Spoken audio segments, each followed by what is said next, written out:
everyone, and welcome to this week's edition of Mic'd Up. For more than 40 years, theological liberals, meaning people who ignore, downplay, try to get around, or change church teaching, have been using the canard of social justice as their weapon of choice.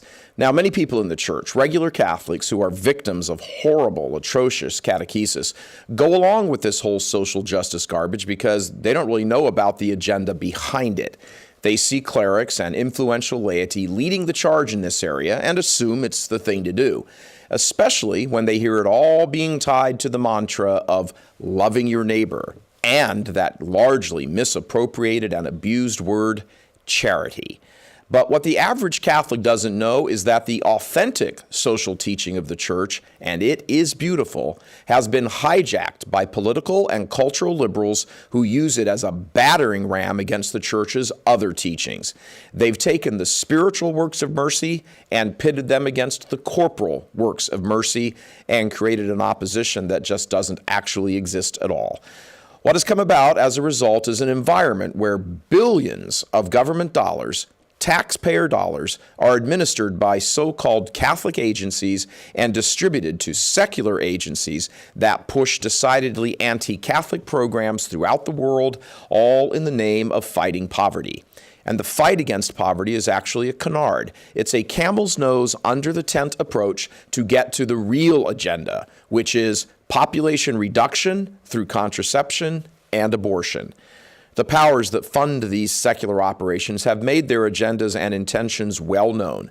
They want to fight poverty by killing the poor or prevent them from being born. The U.S. bishops, under the operations of their poverty-fighting agencies, have been complicit in all of this, whether they know it or not. Some bishops probably do. Others just don't pay attention and they shove it off on their staffs. This evil has got to come to an end. The Catholic Church in America cannot be answerable to the government in any way, shape, or form. People are dying and souls are being lost. And that's the word coming from the church militant mic'd up this week. Now, CRS has been accused of numerous anti-Catholic activities, but what precisely have they been involved with in the past, the exact things? Watch this clip from our special report, our special CRS report, which we aired yesterday, to find out.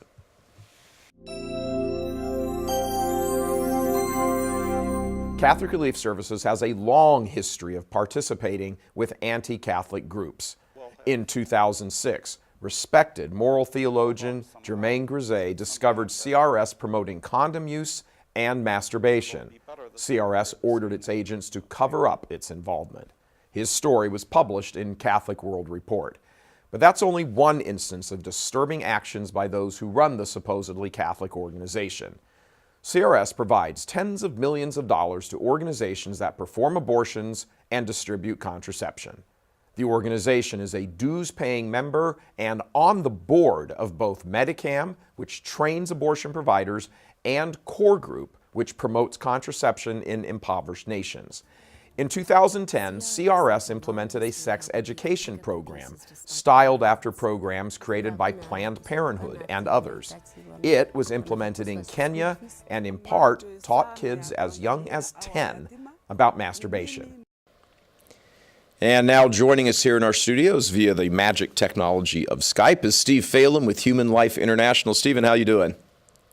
Doing well, Michael. How are you? Doing very well, very well. I mean, you guys have been involved in this Human Life International. Father Peter West, Father Bouquet. You guys have seen this whole situation developing now for years and have been following it and been doing yeoman's work trying to keep track of all of this. And but there's a real problem here, isn't there? We believe so, yes, and we're actually not really happy to be involved at this stage. We prefer that the personal outreach that we've been engaged in and others have been engaged in, that would have been fruitful. But this is kind of being dragged out in the open, we feel, and as though, we're reluctant to be here at this point, but the truth kind of requires us to keep following this until there's some resolution. So we just offered up in prayer and try to do our best and try to bring light to it, that's why we're here. If you were to, following on the heels of yesterday's press conference, if you were to sum up, what is the problem going on here? Is there do you have a sort of a big 30,000 foot ideological or philosophical view of, what's the problem that's being played out and all these little individual things going on? Sure. You touched on some of the sort of precursors to this in your monologue there, but when it gets to the Catholic Church and how the Catholic Church is involved in this, there is a bit of divide that an agency like Catholic Relief Services that is really doing a lot of good work around the world. They actually sometimes fly people out there to see what they're doing in the field. But at the same time, there's a lot of things going on out there that really don't mess with the Catholic Church. And you can see it from two different ends. The people who often fund Catholic Relief Services, over 70% of their budget comes from the federal government. And not a lot of people know that, but it has real consequences in how they have to report things, how they have to proceed as they do certain grants. Let me interrupt you for a second here, Stephen, because I think that's a very important point. First of all, most people don't realize that. And if 70% of your livelihood is, being underwritten by someone else, look, we're all mature adults here. You are beholden to the person signing the check. That's the experience of everyone in every aspect of life. Whoever writes the check. And with good reason.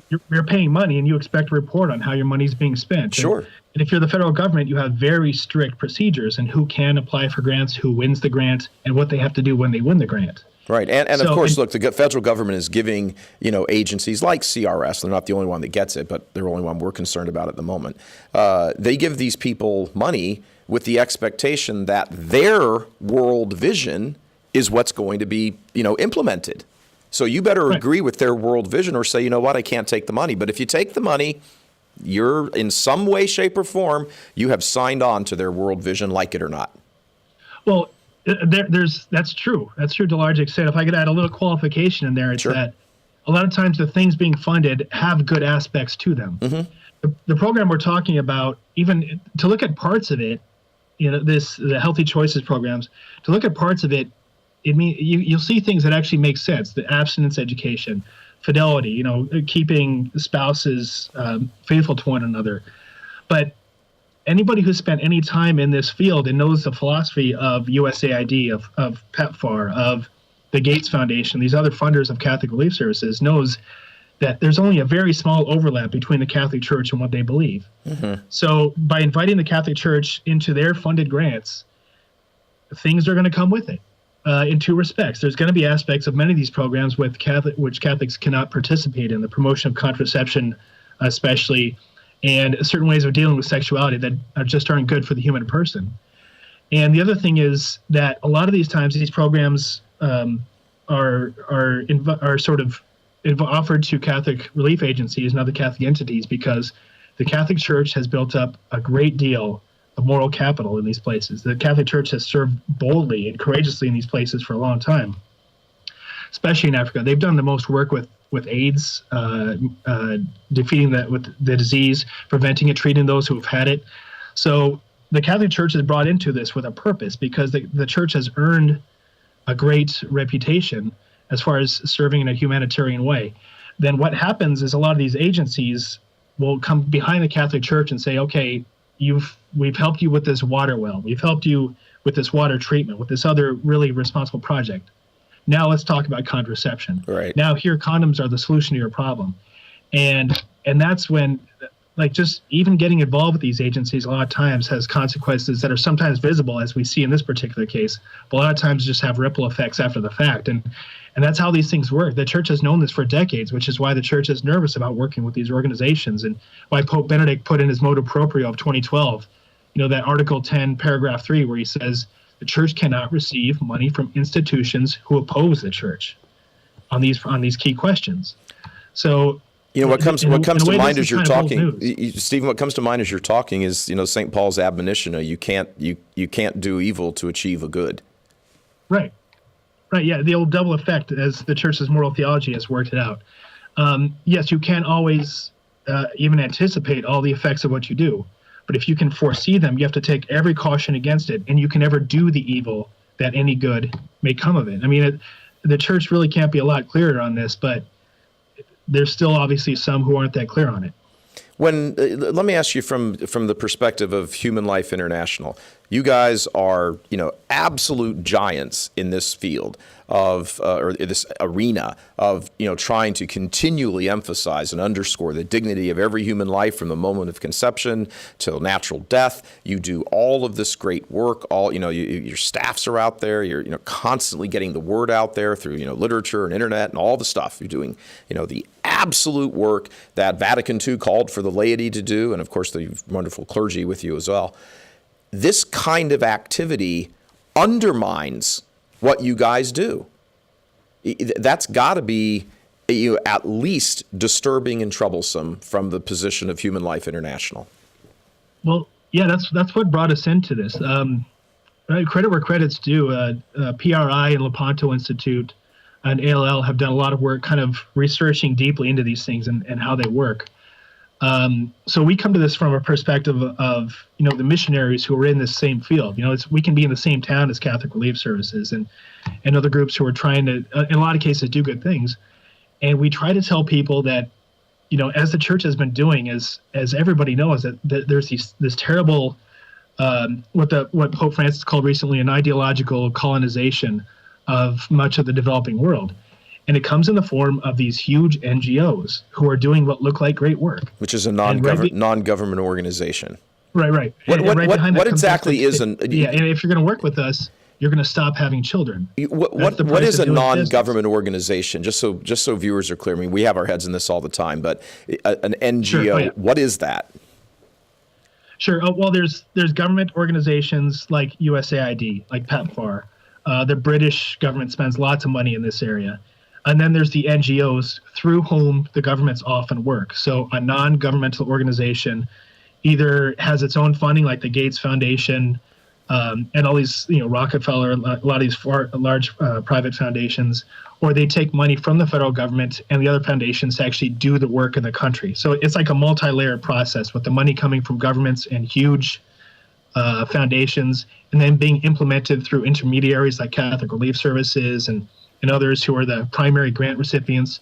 And then on the ground, they often work through the implementing partners who they train, who they empower to do the things on the ground. So you can spend the whole day getting into the alphabet soup of who this involves, but there's basically a long and well-established trail of information about how we all know it works. So there's this long process, this procedure, which involves one agency after another, sort of implementing. But when you go back to that first domino that falls, that first domino is the government, whatever government you're talking about, and that government's vision for how things should play out in the world.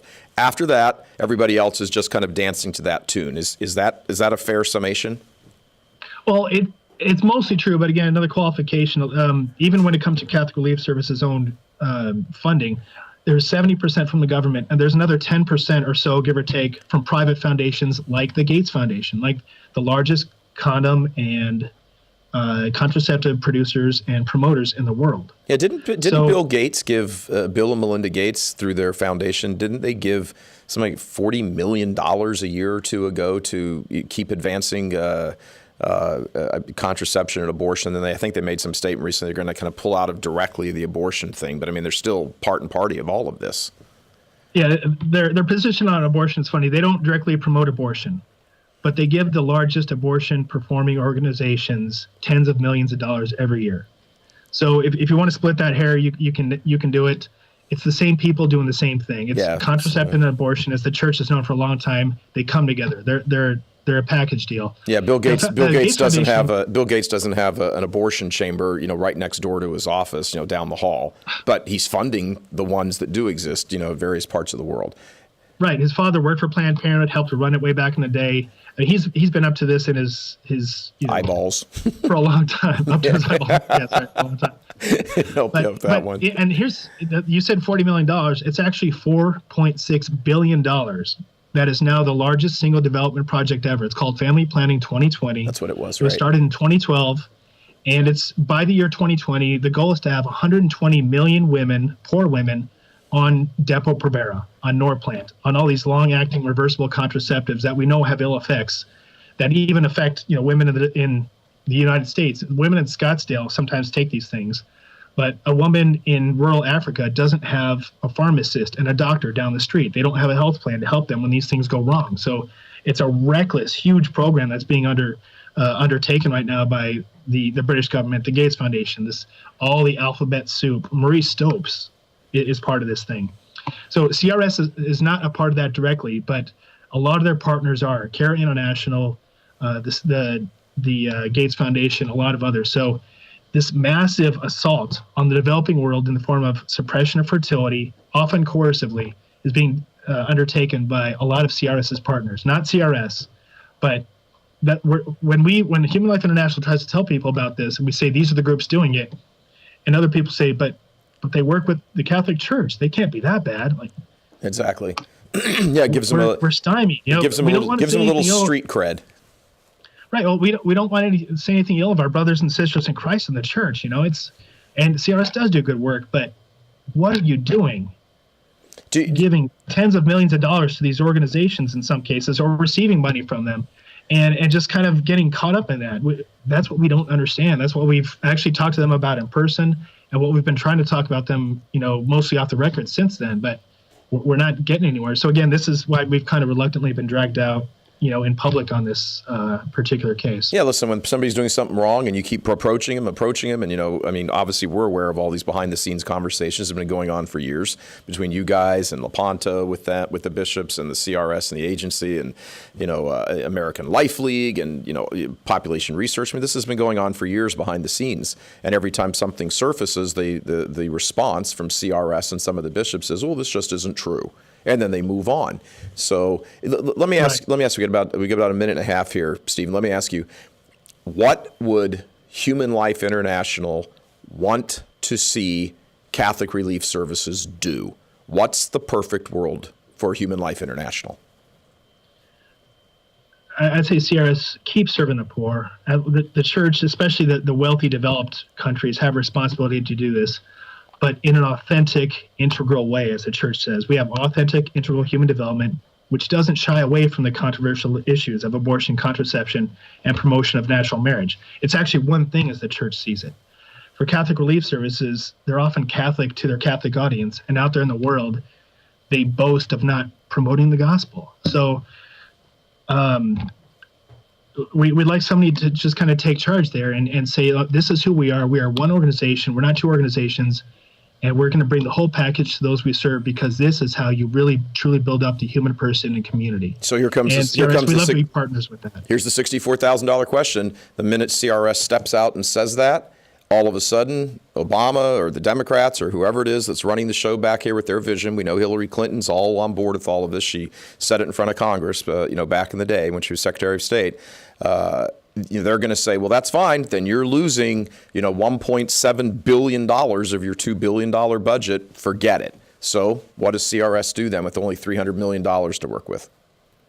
Yeah, or actually, I think their budget is more in the range. It's under $1 billion. They've actually gone down the last few years. But yeah, they would risk losing a lot of money. And sometimes that's the case. When the situation changes, you have to adapt, and you cannot be dragged into these things that are actually hurting people. So our brothers and sisters in Christ, we hope we can still have that conversation, that they use their clout to change the conversation about how this works internationally. If they have that clout, let's together use that clout to stop these things where they're being implemented in the country. Steve Phalen, ladies and gentlemen, from Human Life International. Stephen, always a pleasure. These guys do great work. You should support them. Whatever it is you need to, help out with them. Send them donations. Send them checks. Go online. The absolute fantastic organization, incredibly faithful to the authentic gospel. Stephen, thank you very much. Thanks for having us on, Michael. Take care. All right. God bless. Bye-bye.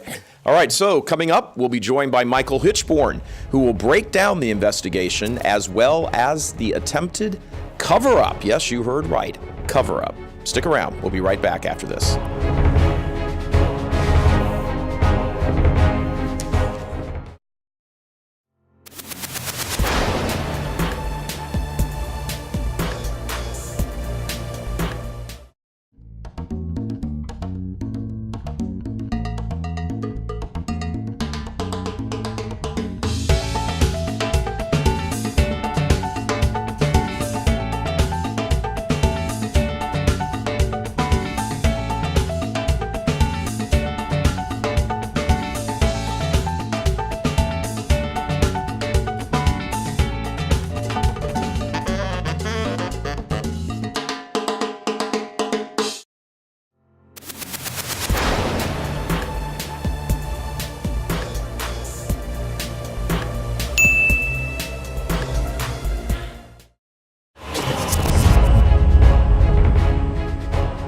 Welcome back to Mic'd Up. You know, one of the key pieces of evidence in the CRS case is a document produced by a government agency called Pepfar.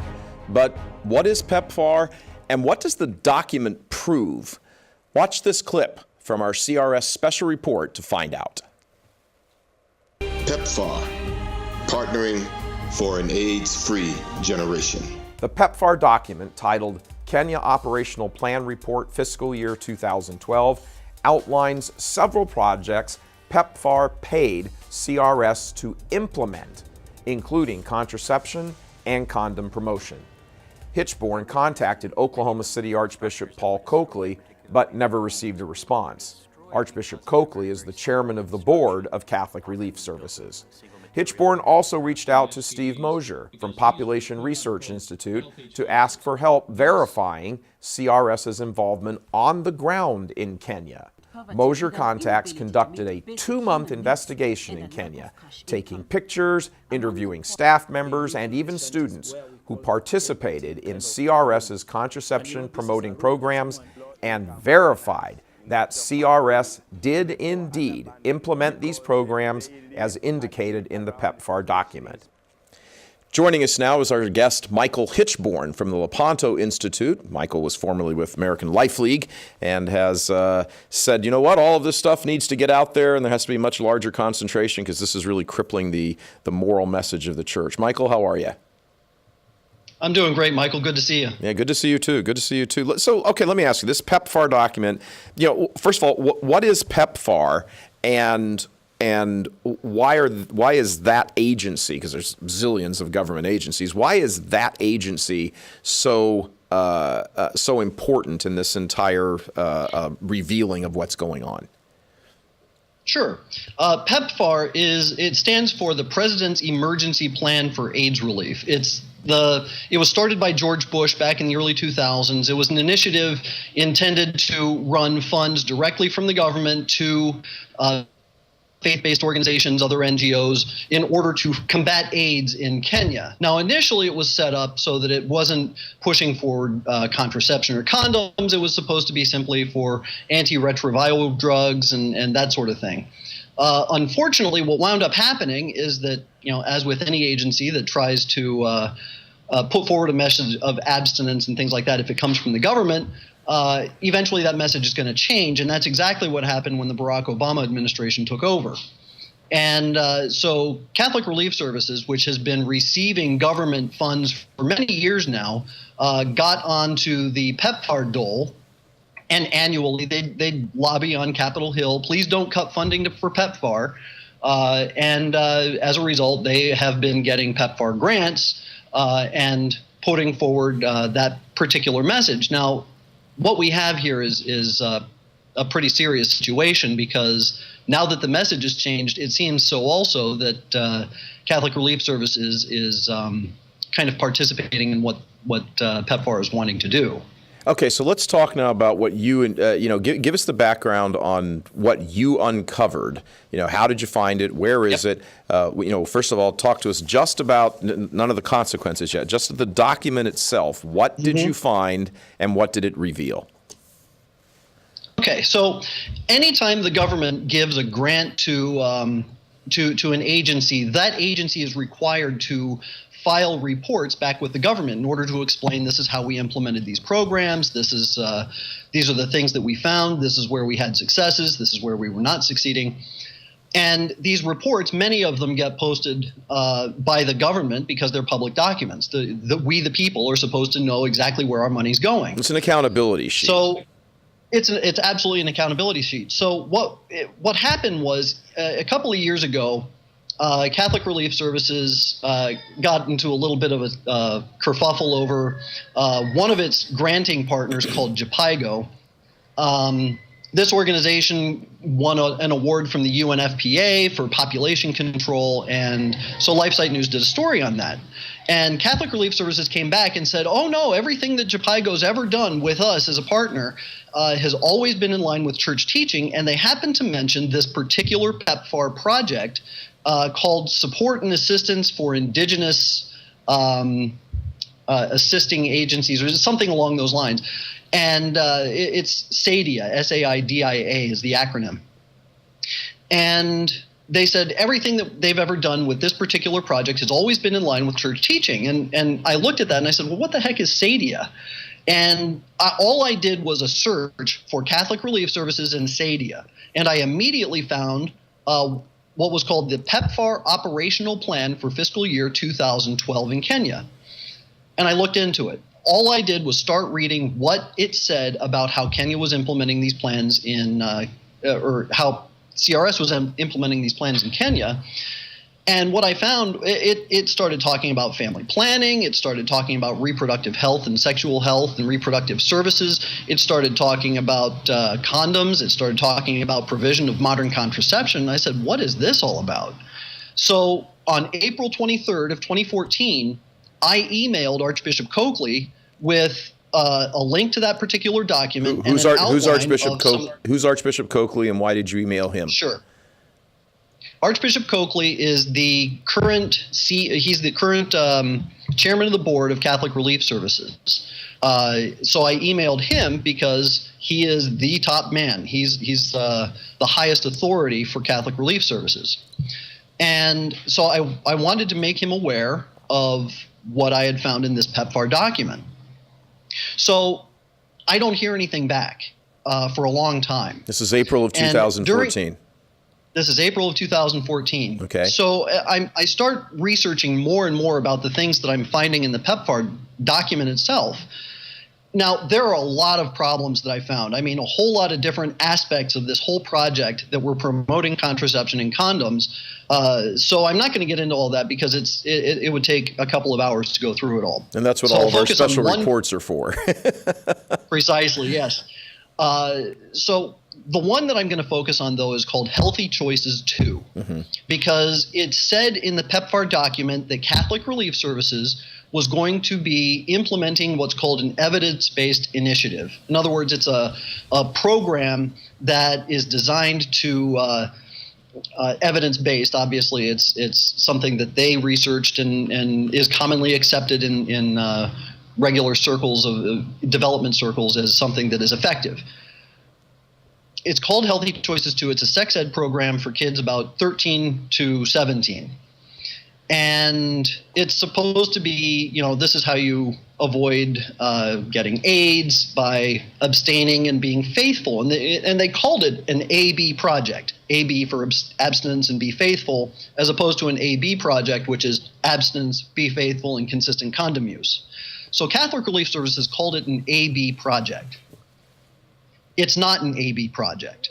I found the Healthy Choices 2 Facilitators Manual, and I went through it, and there are over 300 positive references to condom use on 215 pages. And as I went through, I found not just all these references to condom use, but a lot of references to abortifacient contraception. It actually says that emergency contraceptive pills do not cause abortions, or that oral contraception does not cause abortions. It said that the side effects of hormonal contraception was minimal. You might get a headache. You might, have a little bit of discomfort, but really it's not a problem. When if you just look at the little reader on the inside of the box of hormonal contraception, it has horrible side effects, including death. So it's full of lies. It's full of just absolute promotion of condoms. There's a whole section on how to make condom use fun. And all of this is inside the manual produced by CRS that they are implementing out in the field. Let me make a clarification. This manual was not produced by CRS. It was produced by the CDC, the Center for Disease Control.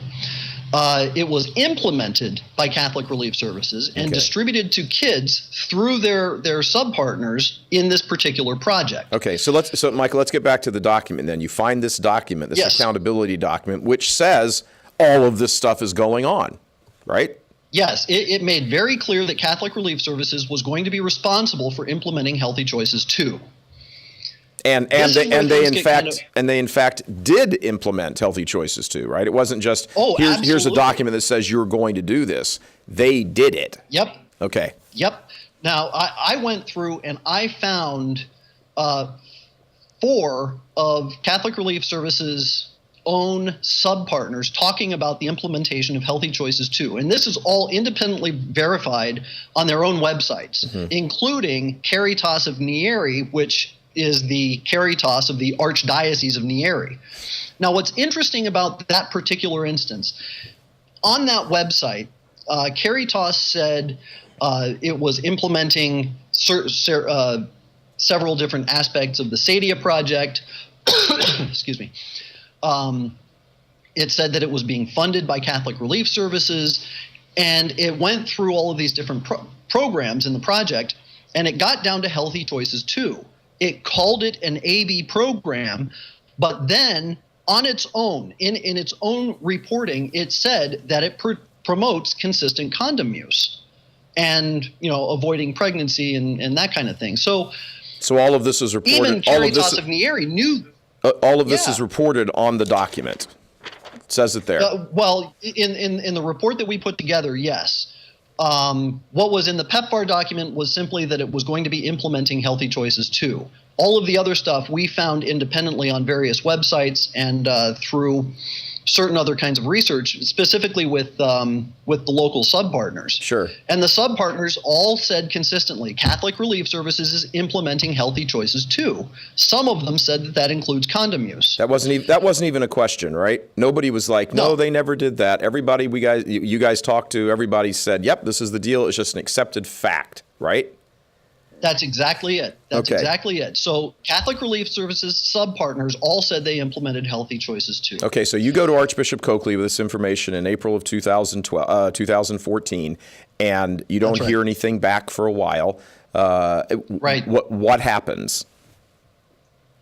So we send a letter, and by we I mean Population Research Institute, myself, and Human Life International, sent a letter to Archbishop Coakley asking for a meeting, because what we found absolutely verified that Catholic Relief Service was implementing healthy choices too, including, and Steve Moser is going to go into this a little bit, but what his people found through their own on-the-ground investigation is that Catholic Relief Services had certain aspects of its project that were themselves promoting contraception. He'll go into that. I'm not going to touch that particular aspect right now. So we wanted to meet with Archbishop Coakley and tell him personally what we found, because quite frankly, we didn't really trust the staff to handle this. Archbishop Coakley, we never heard back. We waited. In November, I wound up meeting up with Joan Rosenauer, who's a senior vice president of Catholic Relief Services, at the USCCB's annual fall meeting. And I approached her and I said, hey, I sent you guys some information quite some time ago. I haven't heard anything back. And she said, oh, you should have gotten a letter. And I said, what letter? She said, well, we sent you a letter. She said it was all a big mistake. It was just, some kind of misunderstanding. I said, really?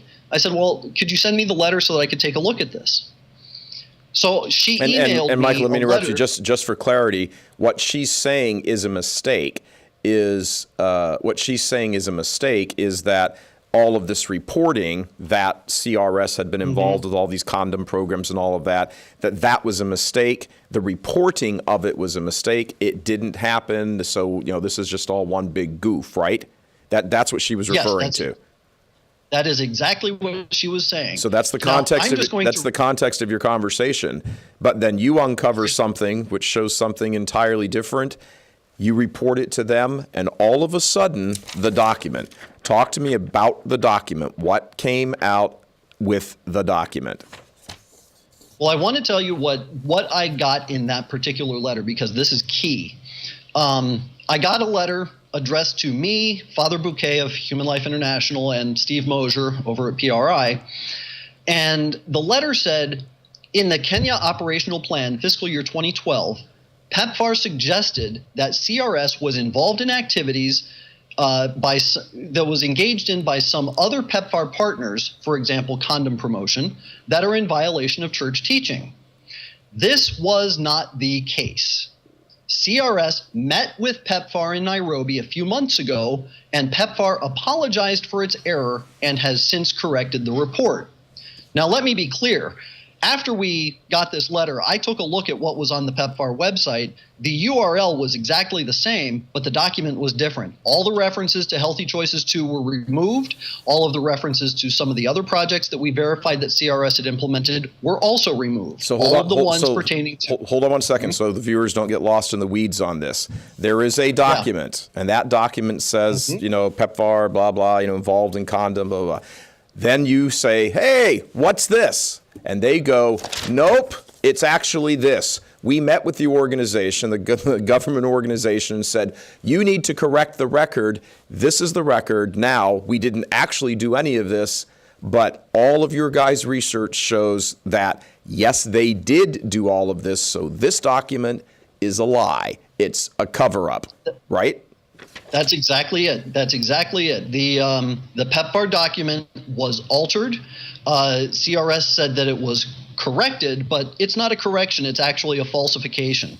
Now, here's the interesting thing. That's a pretty serious charge. That's a pretty serious charge, Michael. A government agency falsifying a document at the request of one of their cooperating agencies. Yes, and this is precisely why we couldn't meet with CRS about this. We had to meet with the bishops, but the bishops wouldn't hear it. Now you took this information to Archbishop Coakley, right? And didn't he say, nope, he sided with this story? Well, he wouldn't hear from us. We have continued to try to meet with him, and we've been refused at every angle. He won't hear from us, or he won't listen to us. I think it's simply a case of. Didn't he release a statement saying that, essentially towing the CRS line on this, that this was just a mistake? Well, the statement was in reference to something else that I had reported about a month ago. Okay. The Catholic Relief Services was promoting My Changing Body, which is a horrible, horrible program. Okay. But it actually calls into question, what is CRS actually telling him? Because here's the funny thing about this letter. It says that CRS met with Pepfar in Nairobi. Now, when confronted with information about what CRS is implementing overseas, all CRS has to do is go to its own reporting documents and see, what did we say when we reported back to Pepfar what we were implementing? It's in a file folder in their records room. All they had to do was go down the hall, open up a file folder, and see what they did. They didn't. They went to Pepfar instead. Why would you go to Pepfar if you have your own documents to check and see what you had done overseas? And I think the answer is pretty clear. Since Pepfar changed the document, this was not about whether CRS was doing it or not. It was, how do we keep the bishops from finding out what we're doing? And more so, here's another question that needs to be asked and really needs to be hammered home. That question is, how did Pepfar get the impression that CRS was out in the field doing all of this condom distribution, birth control, blah, blah, blah, if in fact it didn't happen? Where did Pepfar get that idea from? And get that idea so much so that they actually wrote it down and said, here's the deal and here's a document. We've produced a document saying what the case was. Michael Hichborn, these are very important questions. I know you guys are going to be staying on this at Lepanto and in conjunction with HLI and Population Research Institute, who's our next guest coming up. But thank you very much for your intrepid work. We're out of time, but you have revealed the cover-up. And, in Washington, as we say, there's the crime, and then there's the cover-up. And the cover-up is worse than the crime. So, Michael Hichborn from Lepanto, absolute awesome work, Michael. Thank you. Thank you, Michael. God bless. God bless. All right, so coming up, we're going to be joined by Steve Moser with Population Research Institute to discuss the reaction from the hierarchy and the possible consequences of the investigation. And also joining us will be one of his assistants who actually got down into the weeds with all of the information that proves that second document was a cover-up. It's a lie. Stay with us. We'll be right back.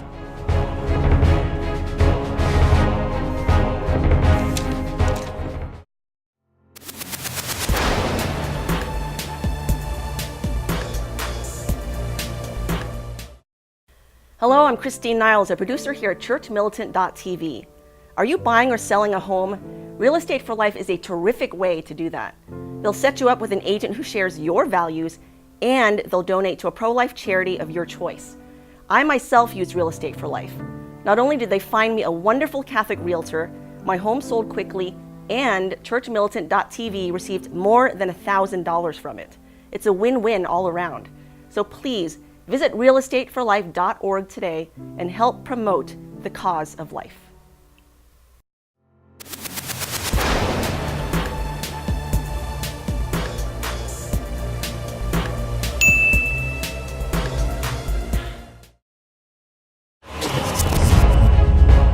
Hello, everyone, and welcome back to Mic'd Up. This is a pretty explosive topic we're talking about, and we're talking about collusion between government agencies and covering up and falsifying documents. And of course, if you're going to make those kinds of charges, you're going to need a bunch of proof, and that's what this segment is about, the actual source material where you can arrive at that kind of decision. Before the break, introduced that Steve Moser from Population Research is going to be on in this segment. We apologize. Steve is actually not feeling very well at all. As a matter of fact, it's important enough for us to ask you if you could say some prayers for him. But also joining us in this segment is Anne Morse, who is the Media and Resource Coordinator with the Population Research Institute. Anne, how are you? Good. How are you guys? Very good. Thank you. Just to make sure that we're clear here, you're not a stand-in. You were both going to be on.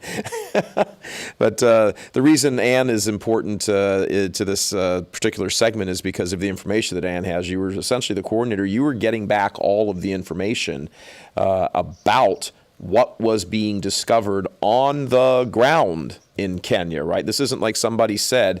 You guys had a researcher out there who was going around checking the facts, and he's the one that found out, yes, in fact, this is the case that CRS is engaging in these activities. That's the correct way to sum you up, right? Yeah, I think that's our main area of expertise in the pro-life movement. Population Research Institute, we're known for our investigations. We're known for our field work, for going on the ground, and for documenting things thoroughly. So, of course, that was what we brought to this investigation. We had a field researcher on the ground in Kenya, and PRI has over 25 years of experience with these kinds of investigations, contracting someone, having an investigator go to the location in question, making sure that they don't have any kinds of cultural or language barriers and are able to get correct, accurate information. So you guys are the investigative team. You're the PIs of the whole work. Just before we begin, I'd like to just let the audience know about this email. As a matter of fact, I think you're probably getting the information also for the first time here, Ann. We contacted Catholic Relief Services with all of this information that came out yesterday at the press conference, and all of this, our reports and everything else, which of course essentially are gleans of everything you guys have been saying. And last Friday, our producer Vincent Coleman contacted CRS, talked to Paul Eagle, who is the director of communications, and said, hey, we've got all this information. Could you guys give us a response? His response back to us, we just got this, is, good morning, Vincent, regarding your phone message requesting our response to the Moser and Hichborn information. Please note that we'll need to review the full report and all other findings before making any type of comment. Best regards, Paul. So they're certainly aware of it. They've been aware of all of this information for some time because, as we heard from Steve Phalen and Michael Hichborn in earlier two segments, it's not like, this is just something that sprung on them. I mean, this stuff has been going on. These conversations have been going on behind the scenes for months and months and months. So when you guys send a researcher right out into the field, and he goes around, as we produced in one of our special report segments, that everything that is being reported is actually true, that's pretty explosive information, Ann. Yeah. I'm glad CRS is paying attention. And no, this isn't the first time that we've documented these kinds of things. And in general, we really try and enact reform. That's the main purpose behind our investigation, not just to produce something interesting for people to read, but to try and really enact some kind of structural, long-acting reform. That's the main end of all of our investigations. So you guys, yes. you're trying to move the needle to the good. Okay. Absolutely. You know, it's interesting now, as you said, this isn't the first time you guys have found things out. I mean, Germain Grisey, brilliant, holy man in the church, was reporting on these things, years ago. One of his reports came out in Catholic World Report that Catholic Relief Services is continually involved in this kind of stuff. And this isn't to say that there isn't some good stuff that's done. That's not the point. The point is, that's like, Hitler got the trains to run on time. It's that kind of rationale that doesn't work.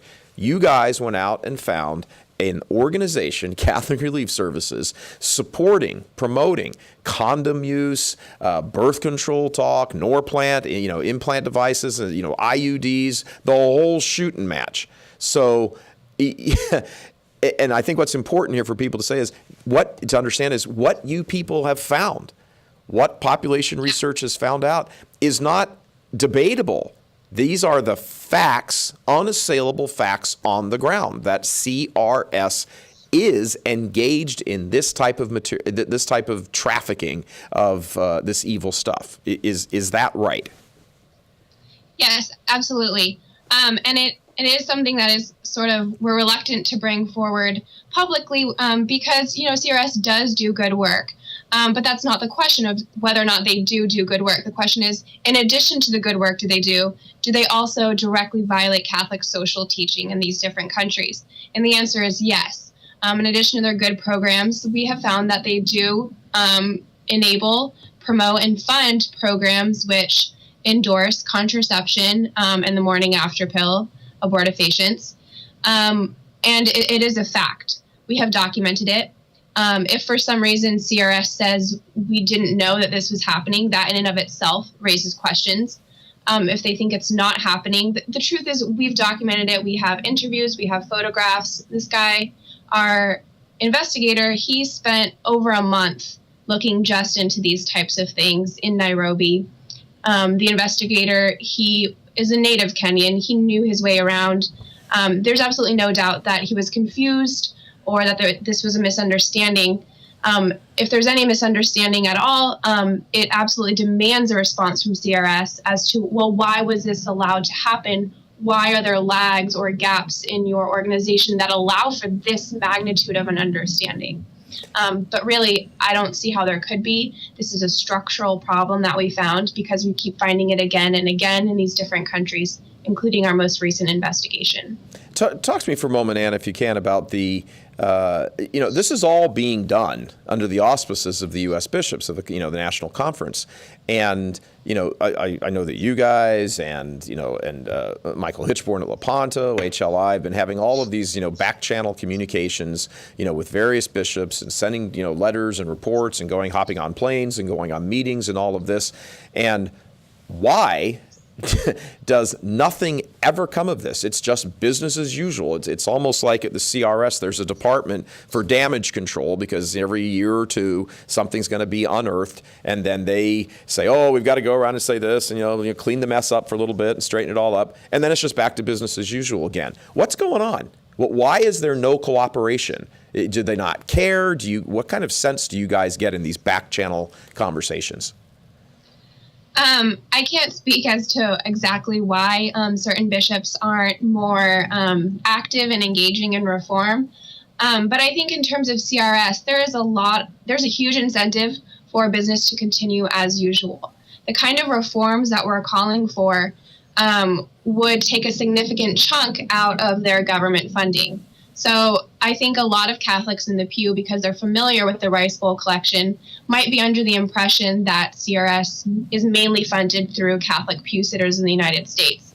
This is actually not the fact. Most of CRS's money, and by most I mean 75%, is in fact through government grants. And the kind of reforms that we're looking for that would require CRS to distance itself from contraceptive programs would mean a huge loss of these kinds of grants. So CRS has a huge millions of dollars of reasons to sort of push off reform. That one point you just made is extraordinarily troubling. That, you simply would abandon the principles, abandon the gospel, abandon church teaching for money. But at the end of the day, that's what it is, isn't it? Yeah, I don't know exactly. I can't pinpoint who in CRS will need to be held responsible, but PRI and the Lepanto Institute, we are definitely calling for CRS to come and do that sort of house cleaning that very obviously needs to be done. I believe, and I definitely hope, that there are in fact good Catholic faithful within CRS, and we are calling on them to sort of undergo this house cleaning and to not sort of stay just where the money is, but to really go back to their Catholic roots. Is there, there's the frightening prospect here that while, at the moment we don't know where this is coming from in the organization, the cover-up of the Pepfar document that Michael Hichborn talked about in the last segment, the ideology of, it's okay to do, evil to achieve a good that Steve Phalen talked about in the first segment of the show. But there's a frightening prospect here that this may not be just some people in a couple of key positions, that this could be kind of a top-down decision that, we need to do this, and it's okay to do evil to achieve a good. It may not be just a few people. There's a possibility, and it's a frightening possibility, but it's the reason I raise it.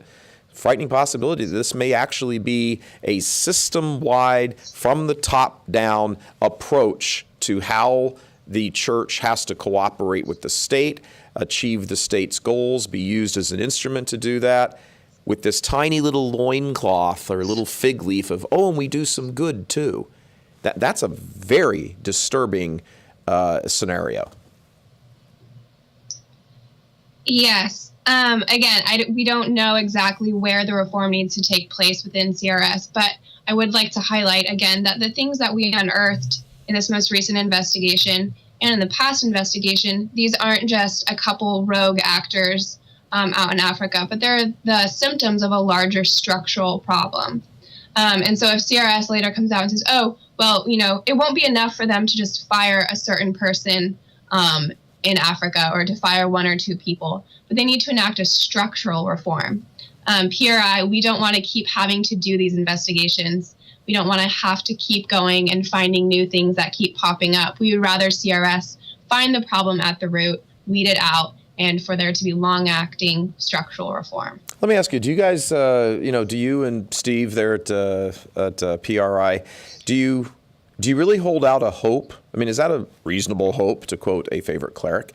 Is there a reasonable hope that sort of structural change is even possible? Because it doesn't look like, because this just, as you've said, these things keep popping up. It doesn't look like there's a taste for any kind of reform. It's just deny, obfuscate, pretend it didn't happen, say your facts are wrong, yell out, these are repeated charges, as though the fact that they're repeated somehow makes them, unimportant.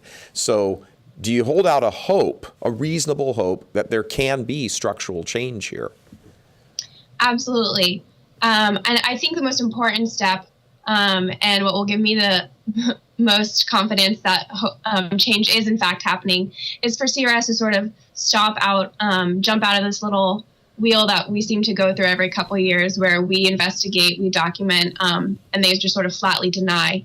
If they start taking our accusations, our reports seriously, they say, I'm really glad you brought this to our attention. We do need structural reform. Tell us more about what you think needs to happen in terms of enacting this. But to sort of really acknowledge the problem. And so far, we haven't seen them really acknowledge the gravity of the problem. And I think once they do that, I will definitely be most encouraged. But there's absolutely room for hope. And especially for, individual Catholics, once they start really reaching out to their bishops and saying, look, this is really concerning to me. I want to give to a good Catholic charity, and I no longer feel that I in good conscience can give to CRS. And once the bishops start to feel, I think, that that the lay people are really taking it seriously as well, I definitely have hopes for a long-acting reform. What are you doing besides this show and the press conference? What are you doing? What efforts are PRI engaging in to get the word out there to lay Catholics? Obviously they can come to your website, but if they don't know your website exists, they don't know that there's anything to go to. What are you guys doing to push the envelope with the laity? Right. Well, we have our press conference and we have pitched it to different Catholic journalists. And so people will get that. In addition, of course, we're putting it out to our own people. And we have an investigation landing page that people can go to. And on that, we have a sample letter which people can send to their bishops, asking the faithful Catholic laity, please express your concern. Don't just sit on it and talk about it, but really express it. Help us move this reform forward. And then, I don't want to say just a press conference, because, that really will reach a lot of people. And then Sure. From there, we're working with other journalists who aren't just in the area. And of course, we are continuing our conversation with the appropriate channels. Hopefully, our hope in going public is that it will sort of nudge reform along amongst these appropriate channels. That's our main goal of going public, really. Well, good for you. Good for you. Last moment for some shameless self-promotion. Where can people go on the internet to get a hold of that letter to send to the bishops? Where is that? That is at pop.org/Kenya-examination. All right, we shall put that up on the screen and make sure people get that. Anne Morse from Population Research Institute. She is the Media and Research Institute Coordinator. Very, very bright young lady. Thank you very much for being with us, Anne. Thank you. All right, God bless. Well, as we do in the every show, look, there's a lot of evil going on, folks. And, this is not just some government agency and some private agency and this, that. Behind this, underneath all of it, is the great spiritual warfare going on. And this is it. The authentic gospel's being taken, being corrupted, being misapplied. Lies and falsehoods are all over the place about what the church's actual mission is. There's all kinds of confusion, lack of clarity. And because of that, this is a spiritual battle, and we highlight these kinds of things here at Church Militant and in this show, Mic'd Up. We always wrap up this show with our closing prayer to St. Michael. So if you could please join me in that. In the name of the Father, and the Son, and the Holy Spirit. St. Michael the Archangel, defend us in battle. Be our protection against the wickedness and snares of the devil. May God rebuke him, we humbly pray. And do thou, O Prince of the heavenly hosts, by the power of God, cast into hell Satan and all the evil spirits who prowl about the world, seeking the ruin of souls. Amen. God love you all from churchmilitant.tv. Stick around, be with us. Always keep us in your prayers as well. Until next time, God love you.